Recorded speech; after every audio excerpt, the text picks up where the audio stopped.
What's good everyone, yadiiiigg, 4 eyes, 2 G's here, and today we're here to talk about a couple artists. Now, flashback to a few years ago where the whole SoundCloud wave was just starting to take off and there was such a wide array of bubbling artists that all kind of shared a similar fanbase. However, where these artists went from there with that platform differs very heavily. We had the likes of Cardi and Uzi and Yachty all go on to conquer the mainstream, but the vast majority weren't able to catch that break to go onto large audiences. So in this video today, I wanted to touch on 3 of those artists, discuss what happened, where they're at, and all that good stuff. And first, let's kick it off with D Savage. And I've done an actual proper video covering what happened to D Savage's case, but it's pretty common knowledge what went wrong for him. Firstly, beefing with the likes of Cardi, Ian, Uno, Forney, etc. isolated him from the SoundCloud scene and really stunted his growth. Then he went through a terrible label situation with Joey Fats and Cutthroat, which held I Know Part 2 back from being the song that took him to the next level, and then on top of that, not dropping D Phoenix for years made this even worse. Plus, let's not forget the fact that originally he had a video being done with Cole Bennett for Opera, which never got released. However, moving on from the negatives and focusing on the positives, right now I think D Savage is on the best path he's been on for a minute and he's been dropping some great music. Trust No One, while far from a 10 out of 10 album, had some really great tracks. Pill, I think, has got to be one of his best songs in a minute, and it seems that he has music on the way with Lil Tecca and Trippie Redd as well. I still feel like he is the core of his fanbase from the 2016 days that still fuck with him heavy aesthetically and music, and that's a really strong core to build from. So I think if D Savage can leave all the bullshit behind and focus on constantly dropping music and try to get some bigger features with Tecca or Trippie, I really think he can continue pushing forward.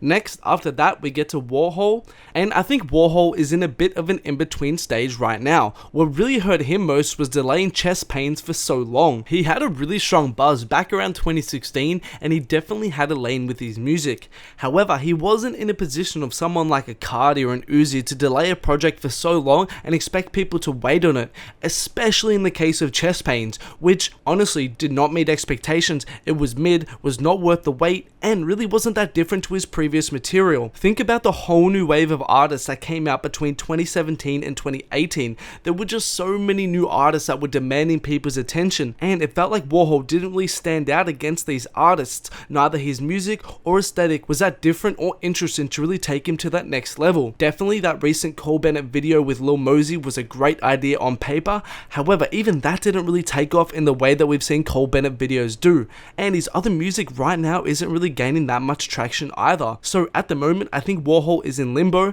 and to be quite frank, I really don't see him taking off like that anytime soon. And before we go on guys, a couple quick shout outs from my Instagram. Shout out to GTatum88 and Illy0 for showing me love over on my IG. Appreciate that. If you guys haven't already, make sure to follow me on IG at yadiiiigg. Also make sure to hit that like and subscribe button and turn on those notifications. Also a reminder about my merch, we got the Uzi, Cardi and Travis tees. Link in the description to cop if you're interested.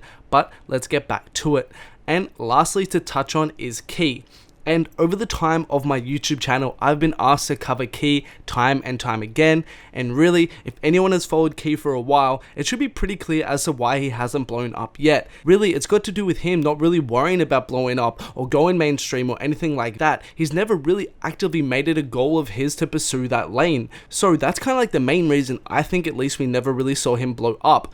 On top of this, Key really doesn't fuck with or play the industry politic game like that. He's always quick with the tongue and he doesn't shy away from speaking his mind or beefing with artists, which has isolated him in the past. However, his influence speaks for itself. McConan, Father, 21 Savage, not to mention the stylistic influence he's had on the SoundCloud generation. Plus, on top of this, he is in a great point in his career. He works with who he wants to, he has a strong core fanbase and releases fire music.